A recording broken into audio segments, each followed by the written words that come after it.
கற்றுக்கொண்டு தொடர்ச்சியாக செய்தால் முகம் பொலிவுடனும் உடல் சுறுசுறுப்புடனும் காணப்படும்.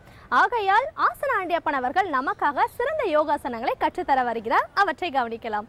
நிகழ்ச்சியில் முதல் பகுதியாக வரவிருப்பது நலமுடன் வாழ.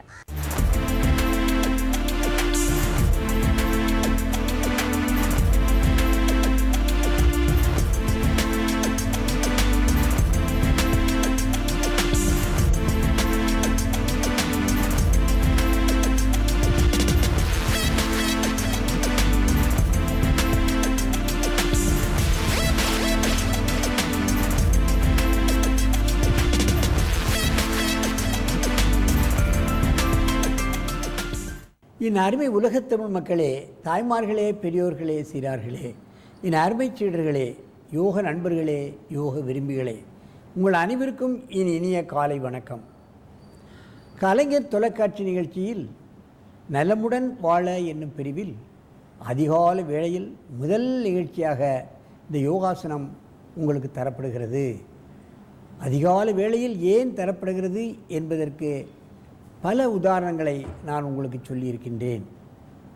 ஆகவே இன்றைக்கு பார்ப்பீர்களானால் உலகமெங்கும் இந்த கலை நம் நாட்டை விட நம் நாட்டில்தான் இந்த யோகக்கலை பிறந்தது. ஆனால் இன்றைக்கு வெளிநாட்டினர்கள் இதை மிகவும் விரும்பி படிக்கிறார்கள் என்பதுதான் உண்மை. அங்கெல்லாம் மக்கள் சாரி சாரியாக யோகாசன பயிற்சியாலைக்கு சென்று கொண்டிருக்கிறார்கள். இந்தியாவைச் சேர்ந்தவர்கள், ஏன் குறிப்பாக தமிழகத்தைச் சேர்ந்தவர்கள் நடத்துகின்ற பயிற்சிசாலைக்கு அவர்கள் சாரி சாரியாக செல்கிறார்கள். ஏனென்றால் இது இந்தியாவுக்கே உரித்தானது, இந்தியர்கள் சொல்லிக் கொடுத்தால் அது நன்றாக இருக்கும் என்ற ஒரு எண்ணத்தில் இந்தியாவுக்கு வந்து கற்றுக்கொண்டு போகிறார்கள். அந்த நிலையில் இன்றைக்கு பாருங்கள், நமது அரங்கிற்கு ஸ்பெயினிலிருந்து ஒரு அம்மையார் இங்கே வந்து 25 நாள் ஒரு மாதம் இங்கே தங்கி இந்த கலையை பயின்று கொண்டிருக்கிறார்கள். இவர்கள் நேம் பேட்ரிஷியா. இவர் அப்பா உறவினர்கள் எல்லாம் உருகுவேயில் இருக்கிறார்கள். ஆனால் இவர்கள் எங்கே இருக்கிறார்கள்? ஸ்பெயினில் இருக்கிறார்கள். இவர்கள் தாய் மசேஜ் படித்திருக்கிறார்கள். அங்கே உள்ள ஸ்டூடெண்ட்ஸ் எல்லாம் எங்களுக்கு யோகாவும் வேண்டும் என்று கேட்பதற்கிணங்க அவர்கள் இங்கே வந்து நம்முடைய இன்ஸ்டியூட்டுக்கு வந்து இந்த யோகாவை கற்றுக்கொண்டு இப்பொழுது அவர்கள் ஸ்பெயினுக்கு சென்று அந்த மசேஜ் தெரப்பியோட அவருடைய மாணவர்களுக்கு இந்த யோகாவையும் கற்றுத்தர இருக்கிறார்கள். அந்த நிலையில் இன்றைக்கு 35 வயதான இவர்கள் எவ்வளவு அழகாக ஆசனங்கள் செய்கிறார்கள் என்பதைத்தான் நீங்கள் பார்க்க வேண்டும். வியாகர ஆசனத்தை tiger pose. Mister Patricia, you can do tiger pose very slowly.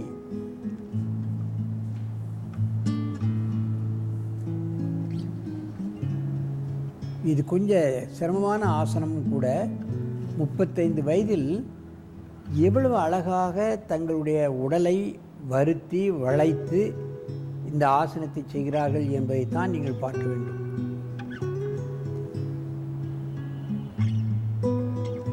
வியாகர் என்ற முனிவர் கண்டுபிடித்த காரணத்தினால்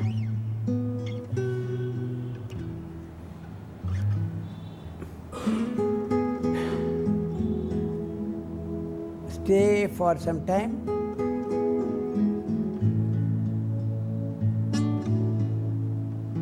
அவர்கள் லகுவான ஆசனத்தை விட கடினமான ஆசனத்தான் பழகுகிறார்கள். அவர்களுடைய உடல் நான் வெஜிடேரியன் டயட்டை சாப்பிட்டாலும் கூட உடல் மிகவும் ஃப்ளெக்சிபிலிட்டி அதிகமாக இருக்கிறது. You can go back. You can do very slow moment. Vyaghrasana முதுகு வலி, கழுத்து வலி, முட்டு வலி, கரண்டை வலி போன்றவற்றை நீக்கக்கூடிய அற்புதமான ஆசனம் இந்த வியாகராசனம்.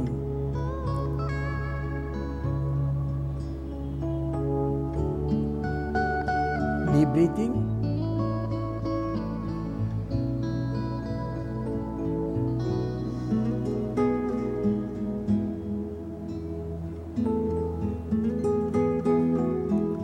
ஆரம்ப கட்டத்தில் யாராவது பக்கத்தில் ஒருவர் இருந்து கொண்டு இந்த ஆசனத்தை செய்வதற்கு அவர்களை முயற்சி செய்ய வேண்டும். அதன் பின்னர் தனியாக செய்வதற்கான ஒரு நிலை வரும். ஏனென்றால் ஒரு கை ஒரு கால் கீழே இருக்கிறது, அது தனுராசனத்தை தூக்கி நிற்பது என்பது முடியாது. ஆகவே ஆரம்ப கட்டத்தில் யாராவது ஒருவர் உதவி செய்ய வேண்டும். பந்துக்கிண்ணம் முட்டு, முதுகெலும்புக்கள் ஏற்படக்கூடிய வலிகள், இவைகளெல்லாம் இந்த ஆசனத்தில் பூர்ணமாக நீக்கக்கூடிய ஒரு அற்புதமான ஆசனம். விளையாட்டுத் துறையிலே இருப்பவர்களுக்கு அடிக்கடி இந்த இடுப்பு, அந்த பந்துக்கிண்ணம் முட்டில் பிரச்சனை வரும். அவர்களுக்கெல்லாம் இது போன்ற ஆசனங்கள் மிகவும் உதவிகரமாக இருக்கும். இன்றைக்கு பார்ப்பீர்களானால் பெண்கள் கோவிலுக்கு சென்று பாருங்கள், அல்லது ஏதாவது பெரிய கடைகளுக்கு சென்று பாருங்கள். அங்கே செல்லக்கூடிய பெண்கள் எல்லோரும் பார்ப்பீர்களானால் வயிறு பெரிதாகவும் இடுப்பு பெரிதாகவும் தான் இன்றைக்கு 100% பெண்கள் இந்தியாவிலேயே குறிப்பாக தமிழ்நாட்டில் இருந்து கொண்டிருக்கின்றார்கள். பெண்களுக்கு இடுப்பு குறைய வேண்டும், வயிறு குறைய வேண்டும். அப்பொழுதுதான் அவர்கள் பார்ப்பதற்கு பெண்ணாகவே பார்க்க முடியும். இல்லைன்னா அது ஒரு குட்டியானை போகுது என்று கூட பிள்ளைகள் கேலி செய்யும். ஆகவே இது போன்ற ஆசனங்களை காலையிலும் மாலையிலும் பழகி பெண்கள் தங்கள் உடலை ஸ்லிம்மாக வைத்துக்கொண்டு அத்தோடு நோயின்றி 100 ஆண்டு வாழ்வதற்கு முயற்சிக்க வேண்டும் என்று கேட்டு உங்களிடமிருந்து விடைபெறுவது ஆசனம் ஆண்டியப்பன். வணக்கம்.